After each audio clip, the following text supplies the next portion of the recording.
Bon midi tout le monde. Je m'appelle Mathis Alali, je suis secrétaire général de la Fédération des associations étudiantes du campus de l'Université de Montréal, la FECUM, et ça me fait grand plaisir de vous souhaiter la bienvenue dans le théâtre Ernest Cormier pour ce midi-conférence avec Jean-François Lisée, chef du Parti québécois. Je souhaite aussi la bienvenue aux gens qui nous écoutent sur Internet parce que la conférence est présentement diffusée en direct sur Facebook.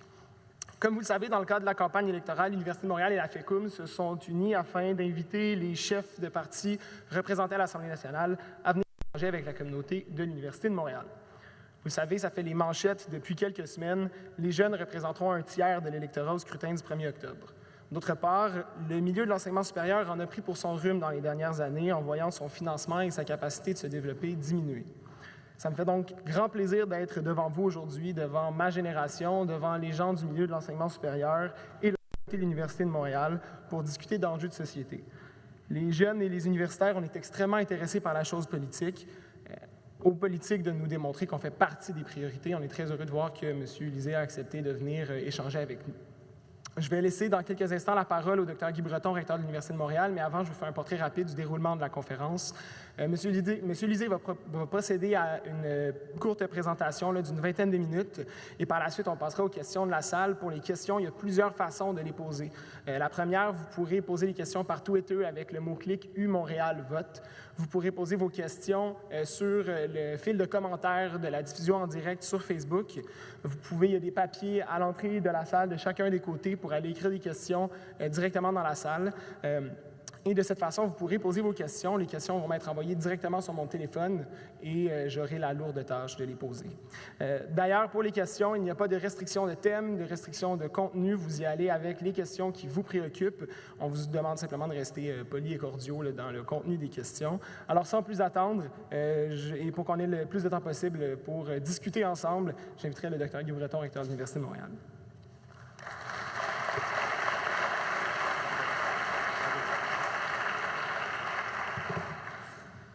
Monsieur Lisée, Monsieur le secrétaire général de la FECUM, chers collègues, chers étudiants, chers amis des médias, bonjour à toutes et à tous.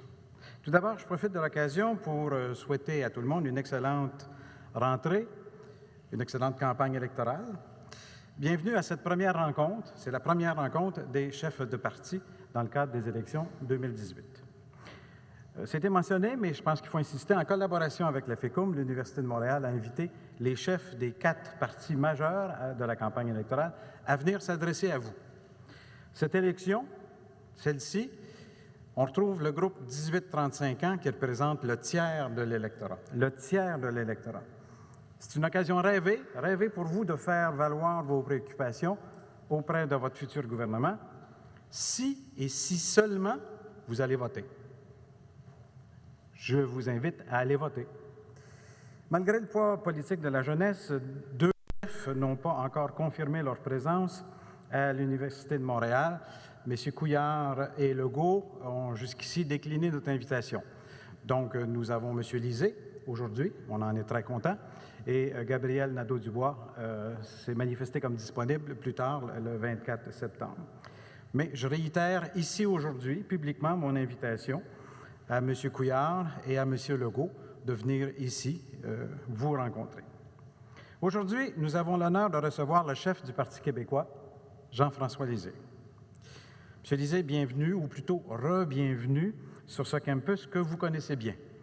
M. Lisée et moi, on partage quelques éléments. Tous les deux, nous n'avons pas étudié à l'Université de Montréal, eh oui, mais nous avons quand même transformé l'Université de Montréal, M. Lisée étant le cofondateur et le directeur du CIRIAM, notre centre d'études et de recherche internationale. J'ai eu l'occasion de voir Jean-François Lisée à l'œuvre. Il met beaucoup de talent, de créativité, de passion, comme le démontre son riche parcours professionnel. Rappelons-nous, Jean-François Lisée a été correspondant à Paris, à Washington, pour des médias québécois et français. Il a été ensuite conseiller et rédacteur de discours de 2 premiers ministres, Jacques Parizeau et Lucien Bouchard. Après son passage ici à l'Université de Montréal, il a été élu député de Rosemont. Dans le gouvernement de Pauline Marois, il est devenu ministre des Relations internationales, de la francophonie et du commerce extérieur, ainsi que ministre responsable de la région de Montréal.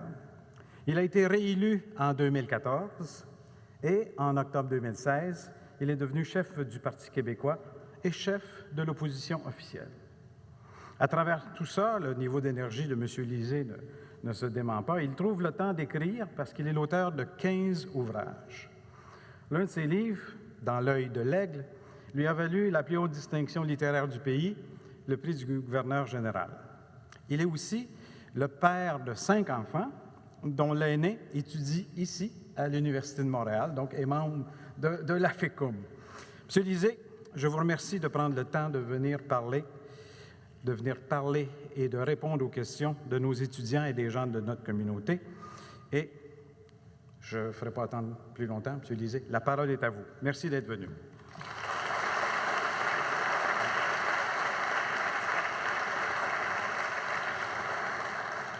Merci Guy Breton. Merci à la FECUM pour cette invitation. Merci à vous tous qui êtes en personne. Merci à vous qui nous écoutez sur un écran de grandeur variable selon votre choix ou votre mode de déplacement. Et si vous conduisez, arrêtez-vous pour l'écouter lorsque vous êtes garé. Il y a 2 grands défis devant nous, devant vous, devant nous, nous autres les jeunes, là, dans ce nouveau siècle. Il y a 2 énormes défis, celui de l'environnement et de la crise climatique et celui des inégalités de revenus, entre autres choses. Mais c'est deux phénomènes qui sont en train de transformer nos réalités et auxquels on doit s'attaquer avant qu'il ne soit trop tard.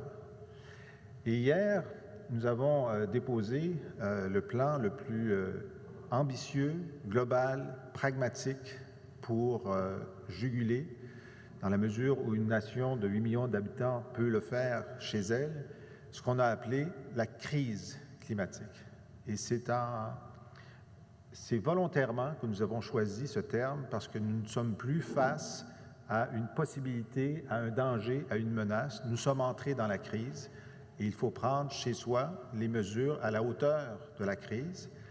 Évidemment, un élément qui serait extrêmement important pour nous, en plus de devenir une nation modèle dans la réduction des gaz à effet de serre, dans la transition vers l'économie verte, vers les transports publics, les transports électriques, ce serait de pouvoir faire peser de notre poids à l'intérieur des enceintes internationales où ça se discute, d'être membre de la coalition des pays progressistes en matière de lutte contre le réchauffement climatique. Malheureusement, ces dernières années, le gouvernement qui nous y a représenté, le gouvernement canadien, qui gagnait tous les jours le prix dinosaure, le prix fossile, parce que le Canada, on dira ce qu'on voudra, que ce soit dirigé par Stephen Harper ou par Justin Trudeau, c'est une puissance pétrolière majeure dont les intérêts vont à contresens de la volonté mondiale de réduction des gaz à effet de serre. Alors, je vous invite à aller sur pq.org pour lire notre document qui a été salué par Greenpeace et par la Fondation Suzuki depuis hier, et nous en sommes très contents. Je vais vous parler aujourd'hui des inégalités et de l'importance pour une société et pour la cohésion de cette société de maintenir constamment la capacité pour n'importe lequel de ses enfants de prendre l'ascenseur social. Et c'est un bien inestimable, intangible, mais essentiel pour une société de savoir que l'avenir est ouvert, qu'autour de soi, on a des voisins, des amis qui sont nés pauvres, mais ont réussi, ont la profession qu'ils ont choisie, ont les moyens de réaliser leurs rêves. Une société ouverte sur l'avenir, une société qui a ce carburant de l'espoir, est une société qui est mieux ouverte à la conversation publique, au débat, au compromis. Et c'est une société aussi qui est moins stressée, moins frustrée et où la criminalité est plus basse, parce que l'adéquation est forte entre des sociétés inégalitaires et des sociétés où la criminalité est importante. Et une des raisons pour lesquelles, au Québec, notre taux de criminalité est parmi les plus bas, c'est parce qu'on est une des sociétés les plus égalitaires en Amérique du Nord. Et ça, j'ai vécu, moi, à Washington comme correspondant, à une époque où 3 coins de rue derrière chez moi, il y avait une émission de radio, de télé plutôt, en disant « Nous sommes sur le coin de rue le plus meurtrier des États-Unis ». Je ne m'en étais pas rendu compte avant l'émission de télé. Mais effectivement, on marchait j'étais à 11 rue de l'édifice du Congrès, et on marchait là, comme on marchait à New York à l'époque, en regardant toujours autour de soi. Puis à New York, si on voyait une ruelle, on faisait attention, on regardait à chaque ruelle, parce qu'on vivait avec la capacité d'être mogué. Et quand je suis déménagé à Montréal, après 4 ans, 5 ans à Washington, je me suis senti beaucoup plus léger. Puis au début, je ne savais pas pourquoi. Mais parce que la criminalité est très faible, puis on n'a pas peur, en marchant à Montréal, de ce qui va se passer. Et ça, c'est une richesse extraordinaire. Alors, on est dans un lieu de savoir, donc je vais vous montrer un graphique.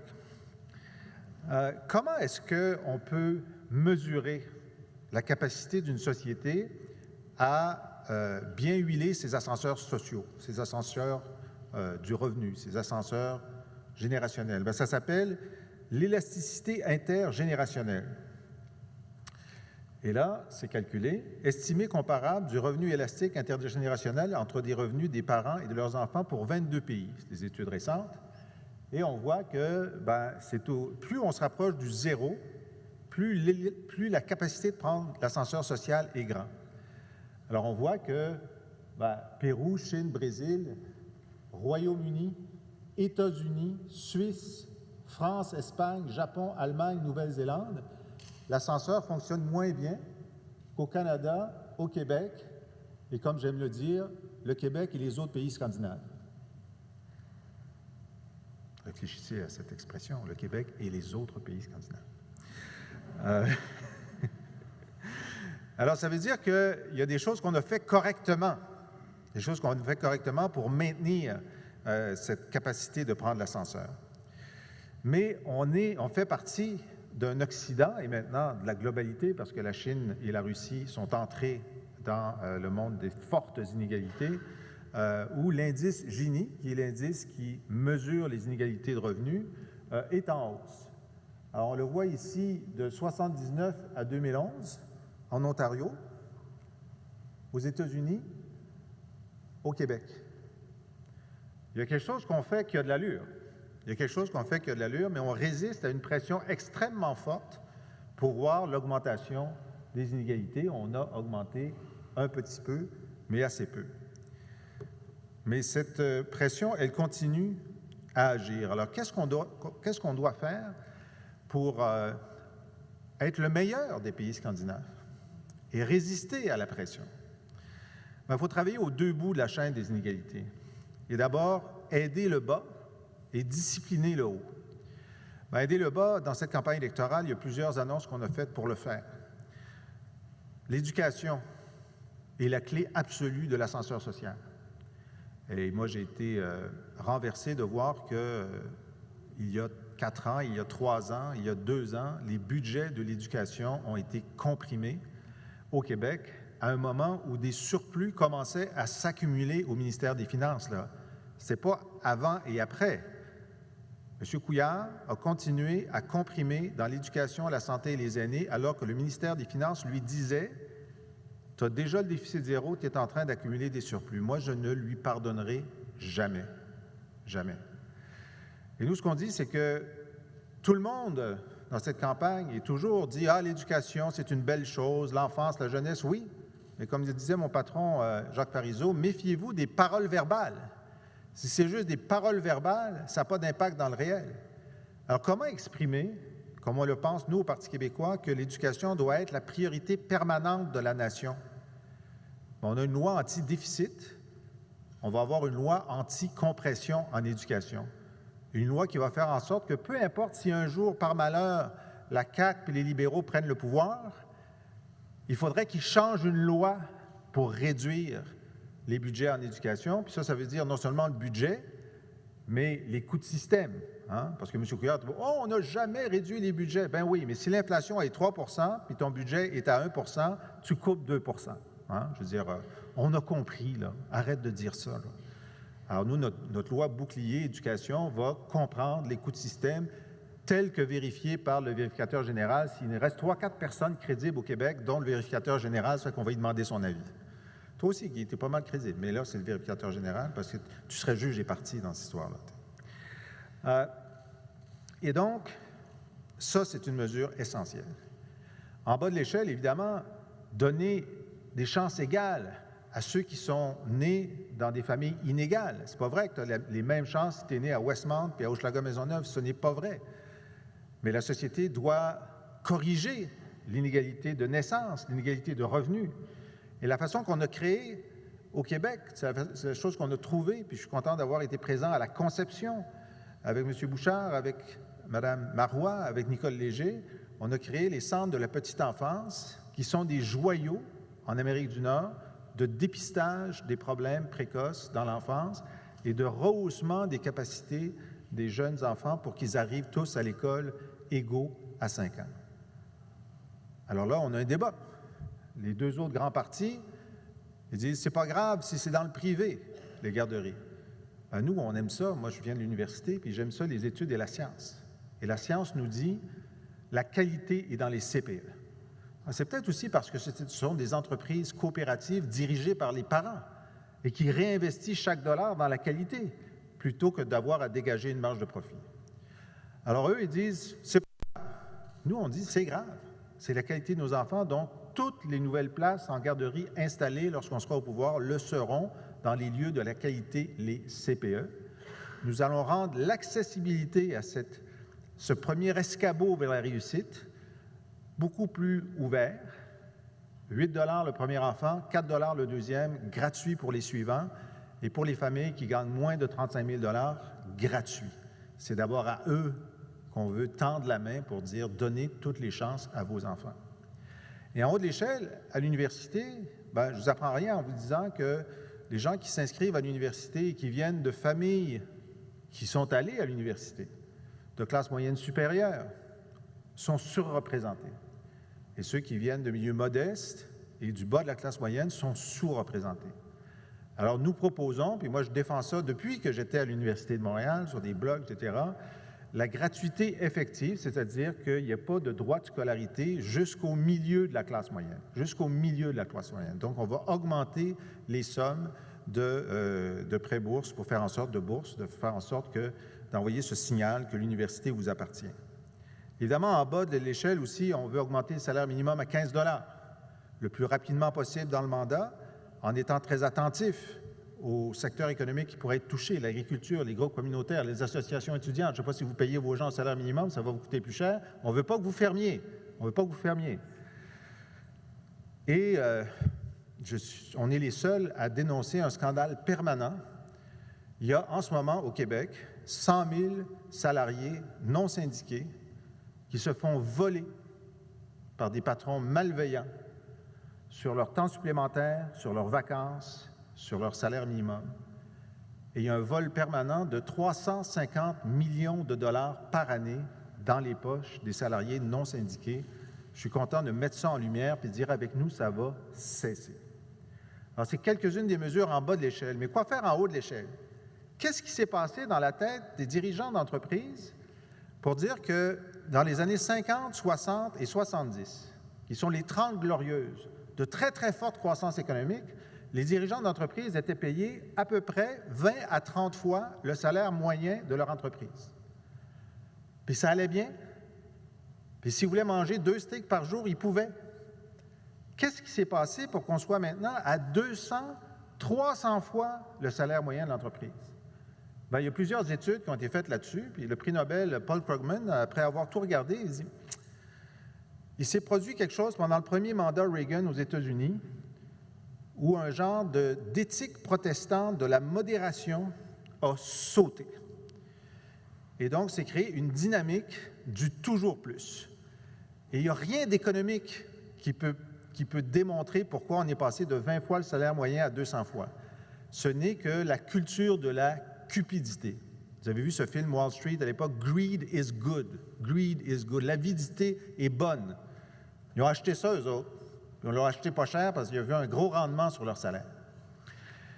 Et ça menace la cohésion des sociétés, ça menace y compris la croissance. Maintenant, le Fonds monétaire international, l'OCDE, la Banque mondiale, plusieurs études, pas juste M. Stiglitz, là, plusieurs disent, écoutez, une société avec une grande inégalité de revenus a moins de croissance, en plus de susciter l'envie, l'insatisfaction, la détestation. C'est pas bon pour une société. Alors, comment revenir en arrière? Bien, d'abord, ça commence. Plusieurs pays européens adoptent des législations pour limiter les salaires trop élevés, y compris des conservateurs. Angela Merkel, Theresa May. Des grands investisseurs institutionnels, BlackRock, eux autres, ils ont en investissement 6 000 milliards de dollars. 6 000, c'est vraiment, on ne peut même pas imaginer ce que c'est, là. Et ils ont décidé l'an dernier que dans toutes les entreprises où ils investissent en bourse, ils vont refuser des augmentations de salaire plus élevées que l'augmentation moyenne des salariés de l'entreprise. Quelle belle idée! Quelle belle idée! Et il y a même des révoltes d'actionnaires qui ont fait en sorte que le patron de Crédit Suisse, d'Imperial Brands, de Thomas Cook ont été obligés d'annuler des hausses de rémunération considérées exagérées. C'est qu'on est passé le point de bascule. On est en train de revenir à la raison. Et moi, je veux que le Québec soit parmi ceux qui amènent la société à la raison. Alors, ce matin, dans cette université, dans le hall, on avait apporté des palmiers en plastique parce qu'on voulait parler des paradis fiscaux et des gloutons. On appelle ça les gloutons. Alors d'abord, ceux qui cachent leur avoir dans les paradis fiscaux légalement, parce que les gouvernements successifs à Ottawa ont signé des conventions avec les îles Cook, puis l'île de Man, puis la Barbade, en disant « c'est légal d'aller mettre votre argent là, puis le rendement de votre argent, vous ne paierez pas d'impôt au Canada. » Ça, c'est une idée de Paul Martin, puis de Jean Chrétien, puis de Stephen Harper et de Justin Trudeau. Oui, Justin Trudeau a signé 3 autres ententes pour légaliser l'évasion fiscale depuis qu'il est premier ministre. Bien, nous, on n'est pas d'accord. Et la loi québécoise ne nous oblige pas à suivre les légalisateurs d'évasion fiscale. Alors, à partir de décembre prochain, dans notre mise à jour économique, lorsqu'on sera élu, on va dénoncer, c'est-à-dire qu'on va se retirer des ententes Canada-paradis fiscaux, puis on va dire aux Québécois riches qui sont là, ton comptable t'avait dit d'y aller parce que c'était légal. Bien, maintenant, ton comptable te dit malheureusement, à cause des péquistes, maintenant, tu dois déclarer l'argent puis payer ton impôt au Québec. Alors, tu as le choix. Soit tu restes légal puis tu paies ta part, soit tu deviens fraudeur. Puis pour les fraudeurs, les temps sont de plus en plus durs parce qu'à tous les 2 mois à peu près, il y a des Panama Papers, puis d'autres papers, puis ton nom apparaît, puis là, tu payes cher. Alors, la récréation fiscale est en train de se terminer. Nous, on dit pour les paradis fiscaux, puis on dit pour les salaires gloutons. Alors, les salaires gloutons, ce qu'on va faire, c'est, d'abord, on va montrer l'exemple dans le secteur public. Le premier ministre, là, il gagne l'équivalent d'1/4 de million de dollars par année. Moi, je trouve ça très, très bien payé. Ça va être une grosse augmentation de salaire pour moi, là, le 2 octobre. OK? Comme dit McSween, j'en ai pas vraiment besoin. J'en ai pas vraiment besoin. Même avec 5 enfants, tu peux vivre avec moins de 250 000 par année. Ça, je suis témoin. Je suis témoin. Mais on va dire, personne dans l'administration publique, désormais, ne gagnera plus que le premier ministre. D'abord, moi, ça me met mal à l'aise d'être avec un recteur qui gagne plus que le premier ministre. Ça me met mal à l'aise, Guy. Ça me met mal à l'aise. Tu sais, on dit, il est plus riche que moi, qu'est-ce qu'il fait de mieux que moi? Moi, je suis quand même premier ministre. Lui, l'Université de Montréal, c'est important, mais quand même premier ministre. Pense-y, Guy, là. Ben, j'ai dit, au renouvellement, le prochain, OK, ça va être maximum 250 000. À Hydro-Québec, il est payé plus que ça, mais on a regardé. C'est jamais arrivé qu'un directeur d'Hydro-Québec, un président d'Hydro-Québec, soit débauché par une compagnie américaine, par exemple, qui lui donne plus cher. Puis si ça arrivait, puis si ça y tentait d'y aller, je dirais, vas-y, ça va être bon pour le Québec qu'un Québécois dirige une grande compagnie américaine, puis on a un talentueux ici pour prendre ta job à 250 000. Donc, on va envoyer ce signal-là. Mais pour les entreprises cotées en bourse, qui sont soumises partout dans le monde à toutes sortes de réglementations, on va dire, bien, chez nous, c'est simple. La première année, l'an prochain, vous allez faire comme aux États-Unis, vous allez divulguer le salaire de vos dirigeants et le salaire moyen de votre entreprise. Puis, on vous donne un préavis. On est très, très gentil. On vous donne un préavis parce qu'à l'année 3, si vous avez vos 5 dirigeants qui gagnent en moyenne plus que 30 fois le salaire moyen, on va taxer la différence de 10 %. Puis l'année suivante, ça va être 25 %. C'est l'entreprise qui va payer. C'est l'entreprise qui a une politique de rémunération exagérée. Et c'est intéressant de voir que ce n'est pas un phénomène américain. Au Québec, en ce moment, il y a des gens qui gagnent 200 fois le salaire moyen de leur entreprise, des grandes entreprises québécoises. On va faire ça. Mais on va faire aussi un forum sur la modération et sur l'éthique. On a vécu ces 10 dernières années une grande conversation nationale salutaire pour sortir d'une période de corruption désinhibée. On a mis des maires en prison, puis des contracteurs en prison, puis on a resserré nos procédures. Moi, je suis content d'avoir été ministre quand on a voté la loi 1. Puis la loi 1 disait il n'y a plus une seule entreprise au Québec qui va avoir un marché public du Québec, des universités, des municipalités, si l'Autorité des marchés financiers ne nous dit pas que personne dans cette entreprise-là n'est lié à la corruption. Puis on a regardé les grandes firmes d'ingénierie droit dans les yeux, puis on dit c'est fini, là. C'est fini les passe-droits. Et on a fait en sorte de nettoyer les écuries qu'on a trouvées à notre arrivée. Et ça va beaucoup mieux à Montréal, au Québec, sur ces questions-là. Puis l'UPAC, le P, c'est pour permanent. Il n'y a pas de moment où on va s'arrêter de vérifier, parce qu'on sait que les fraudeurs sont très ingénieux. Ils arrivent toujours à contourner les règles, il faut toujours les vérifier. Mais moi, je pense qu'on peut passer à une autre étape éthique plus large et dire, par exemple, bon, on va intervenir pour la taxe glouton sur les entreprises cotées en bourse, mais on va essayer de favoriser l'adhésion des entreprises privées, à propriété privée, dire pourquoi vous ne le faites pas? Il y en a qui le font. Pourquoi vous ne le faites pas? Adhérez à ce principe-là. Est-ce que ça se peut qu'il y ait une coopérative qui paye ses dirigeants plus de 30 fois le salaire moyen? Mais ce serait bon qu'ils adhèrent à ça. Puis on va parler du bénévolat, puis on va parler du travail au noir, où chaque citoyen a une responsabilité collective d'arrêter le travail au noir. Et on va avoir cette conversation-là entre nous. Puis on va essayer de changer les comportements. Pas seulement par la contrainte, mais aussi en changeant l'environnement social qui, depuis Reagan, ont permis les excès et avec nous et pour l'avenir, vont peut-être les limiter. Alors, environnement, équité, égalité des chances, moi, je trouve que c'est un beau projet de société dans un Québec libre. Merci.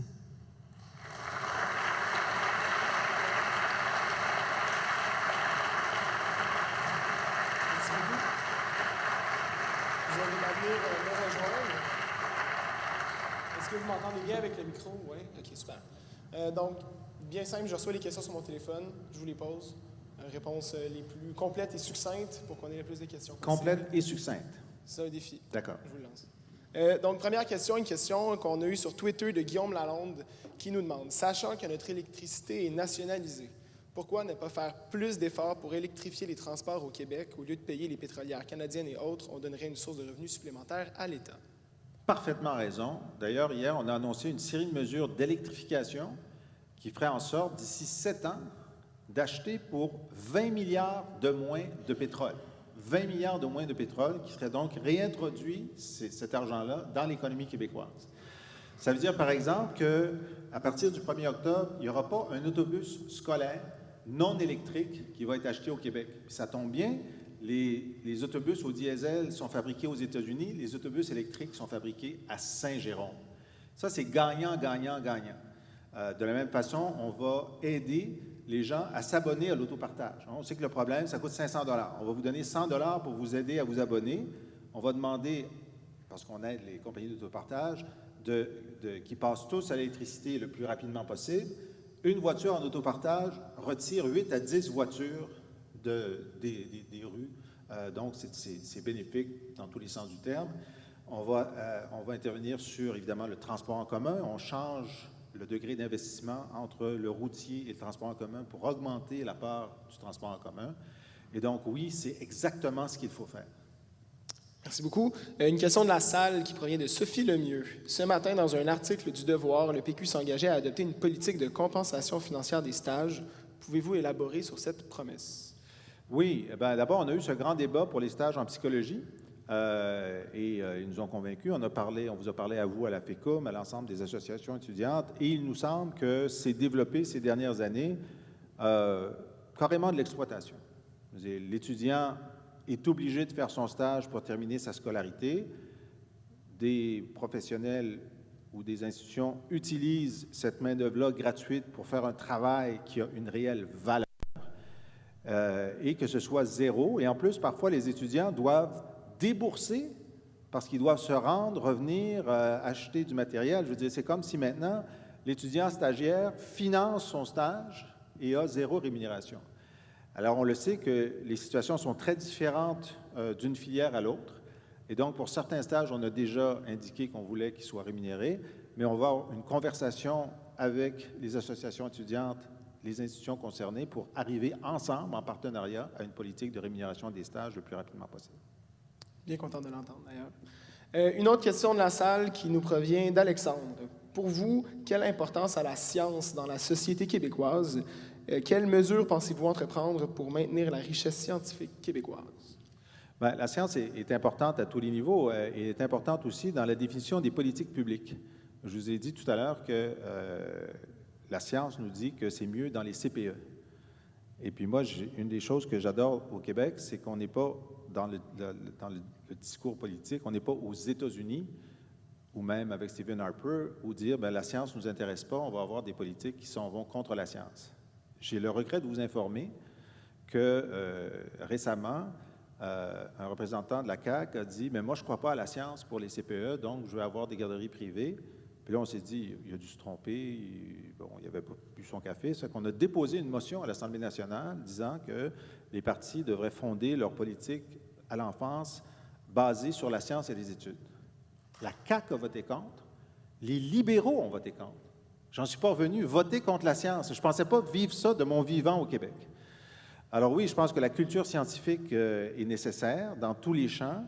D'ailleurs, on avait fait, quand on était au pouvoir, une politique de recherche, de développement scientifique qui avait été applaudie à la fois par les sciences dures et par les sciences sociales, c'est très difficile à faire, à la fois par les universités et les entreprises. La culture scientifique, c'est le fondement de tout le progrès technique, économique et social. Alors oui.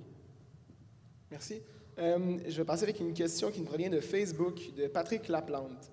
Monsieur Lisée, est-ce que vous allez rétablir la taxe sur le capital des sociétés financières abolie par le gouvernement Charest, créant ainsi un manque à gagner dans les coffres de l'État? Bien, d'habitude, on dit de 500 millions. Puis, si c'était vrai, je le ferais. Et puis, je me suis beaucoup attaché à ça, y compris dans ma course au leadership. Est-ce que c'est vrai qu'on a donné 500 millions aux banques? Si c'est vrai, il faut reprendre cet argent-là tout de suite. C'est inexact. En fait, ce n'était même pas exactement une taxe sur le capital. Ça a été modifié par une taxe équivalente moins élevée jusqu'à ce que nous, on prenne le pouvoir en 2012. On a rétabli, c'est-à-dire qu'ils ont économisé quelques centaines de millions, on leur a fait payer plus que ce qu'ils avaient économisé, donc il n'y a plus du tout de manque à gagner du côté de l'État. Et puis, quand on va déposer notre cadre financier cette semaine, vous allez voir qu'on continue sur notre lancée. Alors, mais il n'y a pas de trésor caché, là, ce 500 millions-là, il n'existe pas, malheureusement. Très bien. Et question en éducation, Dany. Quand votre parti parle de graduellement enlever le financement des écoles privées, quel serait le gain financier pour l'État la première année? Et est-ce que ces argents seraient aussi immédiatement réinvestis en éducation? Si oui, de quelle façon? Bon, alors nous, on ne dit pas ça comme ça. On dit que tout le monde doit assumer sa juste part et que les écoles privées qui font de l'écrémage, et surtout de l'écrémage d'enfants en difficulté et d'enfants handicapés, ne font pas leur juste part. Et on apprenait cette semaine par une première étude détaillée qu'il y a 18 écoles privées qui ont zéro élève en difficulté. Et on sait, parce que tout le monde le sait, qu'il y a des écoles privées qui prennent des enfants en difficulté la première année, puis qui s'en débarrassent la troisième pour avoir un meilleur score vers la fin. Alors nous, on dit à ces écoles privées, vous allez faire votre juste part, sinon votre financement va être réduit significativement. Et puis le financement réduit significativement va être réinvesti dans l'éducation publique. J'ai une question qui nous provient du fil Twitter qui a été posée par la Fédération étudiante collégiale du Québec. En fait, je crois que cette question est en réaction à une annonce qui a eu lieu ce matin du Parti libéral qui annonçait la gratuité des transports collectifs. Et en fait, la question est, comptez-vous emboîter le pas avec cette mesure-là pour la gratuité du transport? Alors, ce que les libéraux ont annoncé ce matin, c'est la gratuité pour les étudiants à temps plein et pour les aînés. Moi, ça me tente énormément. En ce moment, par exemple, la ville de Sherbrooke donne la gratuité aux étudiants. La ville de Laval donne la gratuité aux aînés. La ville de La Prairie a décidé de donner la gratuité à tout le monde. Et donc, on est en face d'acteurs locaux qui adaptent une tarification sociale en fonction de leurs priorités puis de leurs besoins. Et là, on a un gouvernement qui dit non, non, non, arrêtez ça, là, moi, ça va être mur à mur. On sait que la mairesse Valérie Plante pense à une forme de tarification sociale qui serait peut-être fondée sur le revenu plutôt que sur l'âge, qui est une autre question. Alors, moi, je regarde ces dépenses-là comme, par exemple, les dépenses, les soins dentaires gratuits. Je suis pour. Ça coûte entre 6 et 900 millions par année. Et on est, c'est vrai, dans cette campagne, les plus prudents. C'est pas parce qu'on n'est pas pour la gratuité pour tout le monde partout, c'est parce que j'ai été traumatisé par... J'étais porte-parole des services sociaux pendant les coupures où les libéraux ont retiré des heures de soins à domicile à des handicapés. Il y a une femme qui est obligée de choisir entre avoir de l'aide pour se coucher ou de l'aide pour se nourrir. Elle a choisi l'aide pour se nourrir, ça fait qu'elle a couché dans sa chaise roulante. Et puis moi, là, je ne sais pas comment ils vont payer pour tout ça. Mais moi, je regarde les chiffres. J'étais ministre du Commerce extérieur, j'étais dans le comité ministériel de l'économie, puis ça ne balance pas leur affaire. Alors, on va être très généreux. Nous, on a fait des choix. L'enfance, les aînés en difficulté, les familles, protéger l'éducation. Si on avait des marges de manœuvre supplémentaires pour aller plus loin, on le ferait. Mais il y a un moment où ce n'est pas crédible. Je vois l'heure qui file, j'irai avec une dernière question qui nous provient de Twitter, qui est posée par Simon Forêt. Une étude de la FECUM... Allô, Simon? Une étude de la FECUM sonne l'alarme au niveau de la santé psychologique des étudiants et des étudiantes. Est-ce qu'un gouvernement du Parti québécois s'engagerait à augmenter le financement aux services aux étudiants dans les universités québécoises? On sait que tous les problèmes de santé mentale de l'ensemble de la population sont, disons, le parent pauvre de l'action du ministère de la Santé. Nous, on s'est engagé à mettre 60 millions de dollars d'argent neuf pour l'ensemble de l'intervention et la problématique des étudiants fait partie de cette situation et donc aura sa juste part pour faire en sorte d'aider le plus grand nombre d'étudiants à survivre au stress universitaire et réussir. Merci beaucoup. C'était la dernière question. Voulez-vous un 30 secondes, un petit mot de la fin, terminé? Simplement vous remercier d'être là et vous dire que on a un grand choix le 1er octobre. On a 2 partis fédéralistes assez à droite qui ont fait la démonstration pour le Parti libéral d'un déficit de compassion inexcusable. Et avec M. Legault, on a des gens qui vous disent n'importe quoi. On va baisser les impôts, on va augmenter les services, ça n'arrivera pas. Puis quand ça n'arrivera pas, ils vont faire quoi? Ils vont couper dans les services. Et le seul parti de gouvernement qui peut empêcher ça et avoir une vraie politique d'environnement, une vraie politique d'équité intergénérationnelle, une vraie politique progressiste, c'est le Parti québécois. Je sais qu'il y en a parmi vous qui préfèrent le programme de Québec solidaire, et je respecte ça. Mais ils ne formeront pas le gouvernement. Ceux qui peuvent former le gouvernement, c'est le Parti québécois. Alors, j'essaie de résoudre le problème de mes amis qui veulent voter Québec solidaire, mais qui ne veulent pas que la CAQ ou les libéraux prennent le pouvoir. Je dis, écoutez, parce que des fois, ils disent à la fin, ils disent, oui, mais votez pour Québec solidaire, chaque vote donne 2 $. Là, je regarde, je dis, 2 $?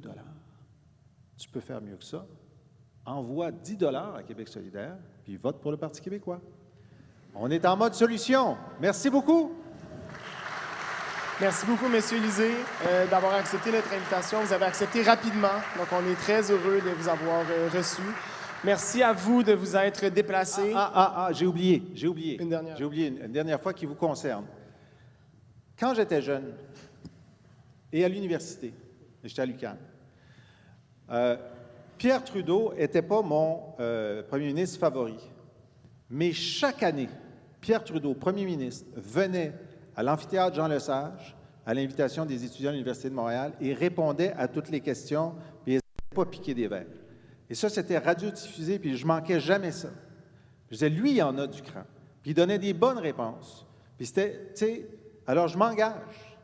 Premier ministre, une fois par année, je vais venir dans une grande université, dont l'Université de Montréal, pour répondre aux questions de la jeunesse québécoise. Merci. On va vous inviter, c'est certain.